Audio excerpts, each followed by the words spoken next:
মনে রাখতে হবে, এই কোরআনের বিরোধিতায় যারাই আসবা শুধু নিজেরাই ধ্বংস হইবা তা না, তোমাদের বাপ দাদা 14 গোষ্ঠী ধ্বংস হয়ে যাবে। কথা ঠিক কিনা বলেন? এই জন্য শ্যামগঞ্জবাসীকে বলতে চাই, এই কোরআনের জন্য, দ্বীনের জন্য, ইসলামের জন্য, মসজিদের জন্য, মাদ্রাসার জন্য আমাদের যদি জীবন দিতে হয়, রক্ত দিতে হয়, ফাঁসির কাষ্ঠেও ঝুলতে হয়, এরপরেও কারা কারা রাজি আছি? দাঁড়ায় আল্লাহরে দেখায়া দেই, দাঁড়ায় আল্লাহরে দেখায়া দেই, দাঁড়ায় আল্লাহরে দেখায়া দেই। নারায়ে তাকবীর, নারায়ে তাকবীর। কোরআন সুন্নাহর আলো,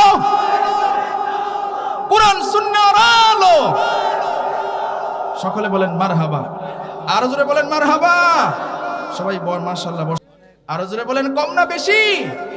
আজকে সেই নবীর উম্মত আমাদেরকে বিনা দরখাস্তে বানাইছে। আল্লাহু আকবার বলেন। খুশি না বেজার? কিন্তু আফসোস যে আজকে সেই নবীর উম্মত হওয়ার পরেও আজকে সেই নবীর আদর্শ আমাদের ভিতরে নাই। কথা ঠিক কিনা বলেন? আজকে রাস্তা দিয়ে হিন্দুর সন্তান চলে, মুসলমানের সন্তানও চলে, হিন্দুর মাথায় টুপি নেই, মুসলমানের সন্তানের মাথায়ও টুপি নেই। হিন্দুর গালে সুন্নতি দাড়ি নেই, মুসলমানের সন্তানের গালের মধ্যেও সুন্নতি দাড়ি নেই। হিন্দুর শরীরে সুন্নতি লেবাস নেই, মুসলমানের শরীরেও সুন্নতি লেবাস নেই। তাহলে হিন্দু আর মুসলমানের মধ্যে পার্থক্য কি হইল? কথা ঠিক কিনা বলেন? আজকে মুয়াজ্জিন যখন আজান দেয়, মসজিদের মধ্যে হিন্দু যায় না, মুসলমানও যায় না, তাহলে মুসলমান আর হিন্দুর মধ্যে পার্থক্য কি হইল? কথা ঠিক কিনা বলেন? আফসোস আজকে সেই নবীর আদর্শ আমাদের ভিতরে নাই। এজন্য আল্লাহ রাব্বুল আলামিন আমাদেরকে বলতেছেন, সূরা রহমানের প্রথম আয়াতে আল্লাহ বলেন, আর রহমান, দয়াময় আল্লাহ, আল্লামাল কোরআন, যিনি শিক্ষা দিয়েছেন কোরআন, খলাকাল ইনসান, যিনি সৃষ্টি করেছেন মানুষ। আল্লাহ রাব্বুল আলামিন এখানে বলতেছেন যে আল্লাহ দয়াময় আল্লাহ, যিনি কোরআন শিখায়া এরপরে মানুষ বানাইছেন। সুবহানাল্লাহ বলেন।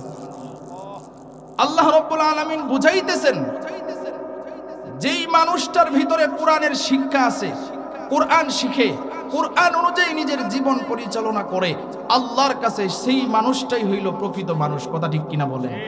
মুফাসসিরিনে কেরাম বলেন, আল্লাহ আরো বুঝাইছেন যে আল্লাহর দয়া ছাড়া কেউ কোরআনের শিক্ষা গ্রহণ করতে পারে? আরো জোরে বলেন পারে? এই মাহফিল হলো কোরআনের মাহফিল। আজকে আমরা কোরআনের মাহফিলে আনছি কোরআন শোনার জন্য।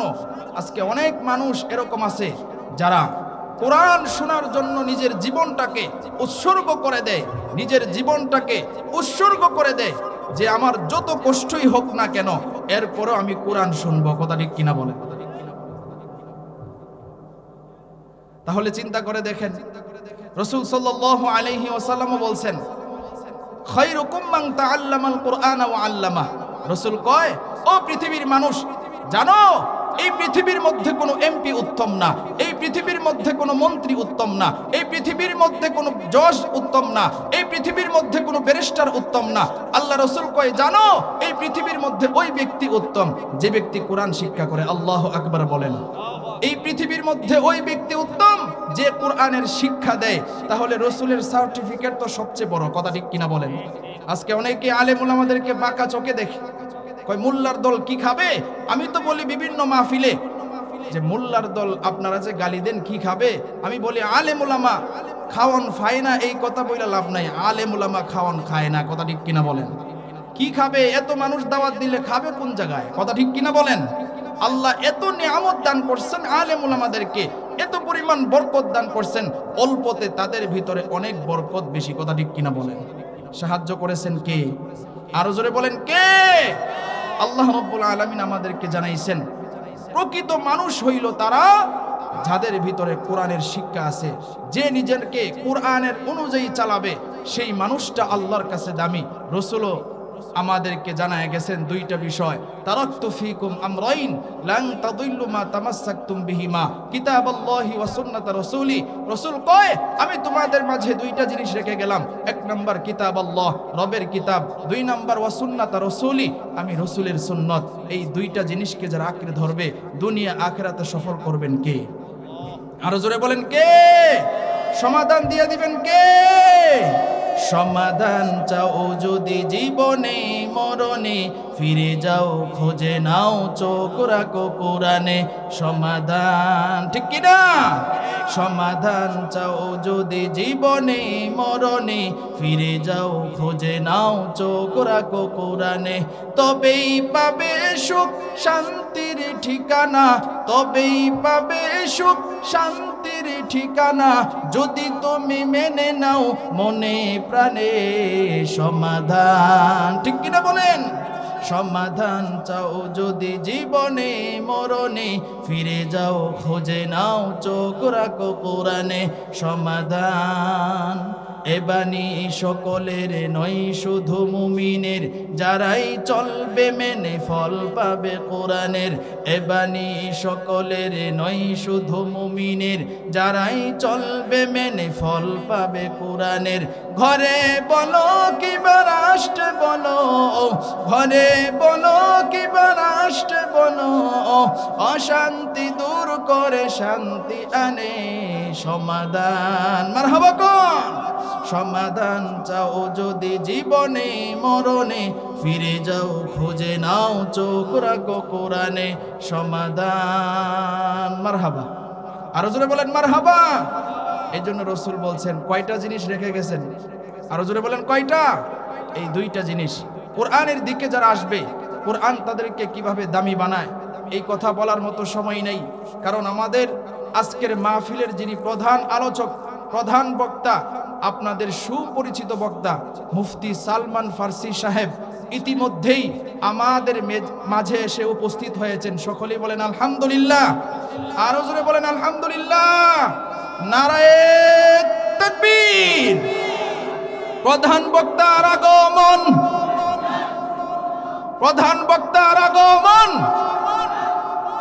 গ্রামবাসীর পক্ষ থেকে এলাকাবাসীর পক্ষ থেকে যুবকদের পক্ষ থেকে নারায়ে তাকবীর সকলে বলেন মারহাবা সকলে বলেন মারহাবা হুজুর এক্ষুনি আলোচনা শুরু করবেন তবে ওনার আগে আমি আপনাদেরকে একটু বলতে চাই এই যে আমরা মাহফিলটা পেয়েছি মাহফিলটা হইতেছে কত সুন্দরভাবে এই মাহফিলটা প্রতি বছর হোক আমরা চাই কি চাই না সবাই চাই আলহামদুলিল্লাহ একটু হাত তুলে আল্লাহরে দেখান তো নারায়ে তাকবীর নারায়ে তাকবীর এই মাহফিলটার পিছনে মাশাআল্লাহ যুবকরা আলেম ওলামাদেরকে মুরব্বি রেখে যেমন আমিনুল ভাই মাসুদ ভাই আরো একজন মেম্বার আছেন আরো অনেক যুবকরা এখানে আছেন মসজিদের ইমাম সাহেব খতিব সাহেবকে নিয়ে আরো ওলামায়ে কেরামকে নিয়ে এই সুন্দর জান্নাতের বাগানটা সাজাইছেন আমরা যদি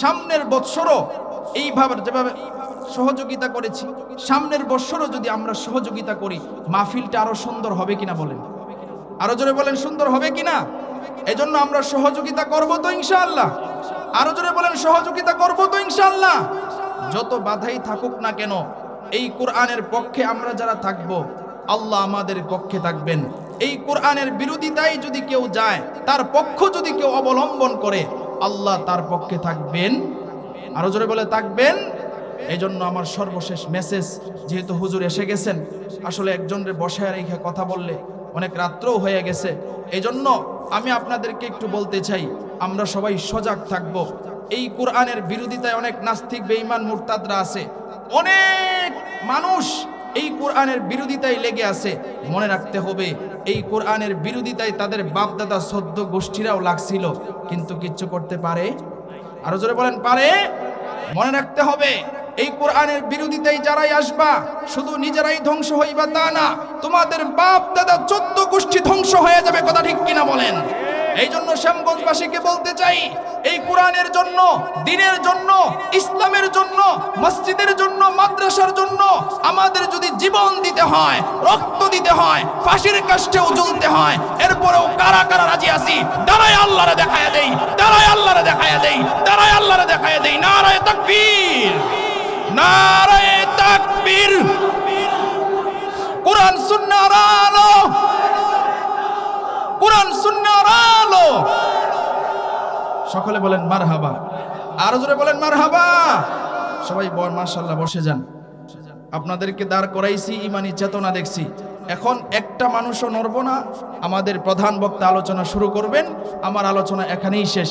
ওয়া আখিরি দাওয়ানা আনিল হামদুলিল্লাহি রাব্বিল আলামিন। আসসালামু আলাইকুম ওয়া রাহমাতুল্লাহি ওয়া বারাকাতুহু।